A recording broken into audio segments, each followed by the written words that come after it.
பாருங்கள் மக்களே, நம்ம வண்டிக்கு தான் பைப்பு கட் பண்ணிட்டுருக்குறாங்க. 20 ஃபீட்டு பைப்பு 10 அடி 10 அடியாக கட் பண்ணி தர சொன்னால் 2 பீஸு. மிஷினில் கட்டிங் ஆகிட்டு இருக்குது. கட் பண்ணிவிட்டு அப்படியே ஏற்ற வேண்டியதான் வண்டிக்கு. ஏன்னா 20 அடி லென்த்து ஏற்ற மாட்டான். ஸோ 10 அடியாக கட் பண்ணி கொடுங்கண்ணா. கஸ்டமர் ஓகேன்ட்டாங்க.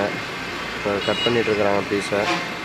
இங்கே பாருங்கள், லென்த்து தெரியுதுங்களா? 20 அடி லென்த்து 10 அடியாக கட் பண்ணிட்டா நமக்கு ஈஸியாக இருக்கும் வச்சு எடுத்துகிட்டு போக. பாருங்கள், கட் பண்ணிட்டாங்க. மிஷின் ஓப்பன் பண்ணியாச்சு. அப்படியே அந்த பீஸை எடுத்துகிட்டு வந்து நம்ம வண்டியில் வச்சோன்னா ஈஸியாக நம்ம கிளம்பிடலாம். அவ்வளோதான் மக்களே, காலிலேருந்து இதான் 2வது லோடு.